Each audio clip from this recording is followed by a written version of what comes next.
ನಮಸ್ಕಾರ. ಪುಸ್ತಕದ ಮನೆಗೆ ಸ್ವಾಗತ. ಕಳೆದ ವಾರವಷ್ಟೇ ನಮ್ಮ ದೇಶದ ರಾಜಧಾನಿಯಾಗಿರುವಂತಹ ದೆಹಲಿಯಲ್ಲಿ ಒಬ್ಬ ಮಹಿಳೆ ಮುಖ್ಯಮಂತ್ರಿಯಾಗಿ ಆಯ್ಕೆಯಾದರು. ಅವರೇ ಆತಿಶಿ ಮರ್ಲಿನಾ ಸಿಂಗ್. ಈ ಆತಿಶಿ ಸಿಂಗ್ ಅವರು ಜನಿಸಿದ್ದು ಜೂನ್ 8ನೇ ತಾರೀಕು 1981ನೇ ಇಸವಿಯಲ್ಲಿ.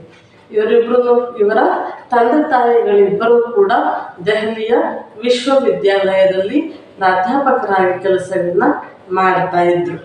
ಇವರ ತಂದೆ ವಿಜಯ್ ಸಿಂಗ್ ಮತ್ತು ತಾಯಿ ತೃಪ್ತಾ ಸಿಂಗ್.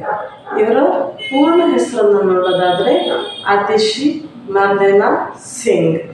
ಇಲ್ಲಿ ಮರ್ಲಿನಾ ಅಂತ ಹೇಳಿದರೆ ಕಾರ್ಲ್ ಮಾರ್ಕ್ಸ್ ಮತ್ತು ಲೆನಿನ್ ಅನ್ನುವಂತಹ ಒಂದು ಅರ್ಥವನ್ನು ನಮಗೆ ಕೊಡ್ತಾ ಹೋಗುತ್ತೆ.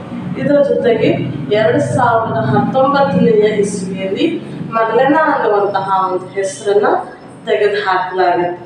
ಅದರ ಜೊತೆಗೆ ಸ್ಪ್ರಿಂಗ್ ಡೇಲ್ ಶಾಲೆಯಲ್ಲಿ ಅವರು ಪ್ರಾರಂಭಿಕ ಶಿಕ್ಷಣವನ್ನು ಪ್ರಾರಂಭ ಮಾಡುತ್ತಾರೆ.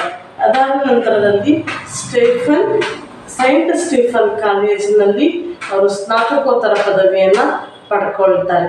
ಅದಾದ ನಂತರ ಲಂಡನ್ನಿನ ಆಕ್ಸ್ಫರ್ಡ್ ವಿಶ್ವವಿದ್ಯಾಲಯದಲ್ಲಿ ಮತ್ತೊಂದು ಸ್ನಾತಕೋತ್ತರ ಪದವಿಯನ್ನು ಕೂಡ ಆತಿಶಿ ಮರ್ಲಿನಾ ಸಿಂಗ್ ಅವರು ಪಡ್ಕೊಳ್ತಾರೆ. 2015ರಿಂದ 2018ನೇ ಇಸವಿಯಲ್ಲಿ ದೆಹಲಿಯ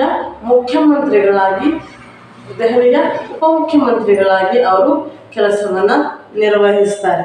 2019ರ ಲೋಕಸಭಾ ಚುನಾವಣೆಯಲ್ಲಿ ಅವರು ಸೋಲನ್ನು ಕೂಡ ಕಾಣ್ತಾರೆ. ಇದಾದ ನಂತರದಲ್ಲಿ ಅವರ ಪತಿಯ ಹೆಸರು ಪ್ರವೀಣ್ ಸಿಂಗ್. ಇವರ ಪತಿ ಸಂಶೋಧಕ ಮತ್ತು ಶಿಕ್ಷಣ ತಜ್ಞ. ಇಷ್ಟೆಲ್ಲ ಇರುವಂತಹ ಆತಿಶಿ ಸಿಂಗ್ ಅವರು ಕಳೆದ ವಾರವಷ್ಟೇ ದೆಹಲಿಯ ಮುಖ್ಯಮಂತ್ರಿಯಾಗಿ ಅವರು ತಮ್ಮ ಕಾರ್ಯವನ್ನು ಪ್ರಾರಂಭಿಸಿದ್ದಾರೆ. ಅವರ ಕಾರ್ಯರೂಪುರೇಷೆಗಳೆಲ್ಲವೂ ಕೂಡ ಜನಪರವಾಗಿರಲಿ, ಜನರಿಗೆ ಅದರಿಂದ ಒಳಿತಾಗಲಿ ಅಂತ ಹೇಳಿ ಆಶಿಸ್ತಾ ಆತಿಶಿ ಮರ್ಲಿನಾ ಸಿಂಗ್ ಅವರ ಬಗ್ಗೆ ಒಂದಷ್ಟು ಮಾಹಿತಿಯನ್ನು ನಿಮ್ಮೊಂದಿಗೆ ಹಂಚಿಕೊಂಡಿದ್ದೇನೆ. ಮುಂದಿನ ವಿಡಿಯೋದಲ್ಲಿ ಇನ್ನೊಂದು ಮಾಹಿತಿಯೊಂದಿಗೆ ನಿಮ್ಮ ಮುಂದೆ ಬರ್ತೇನೆ. ಅಲ್ಲಿಯವರೆಗೆ ನಮ್ಮ ವಿಡಿಯೋಗಳನ್ನು ನೋಡ್ತಾ ಇರಿ. ನಮಸ್ಕಾರ.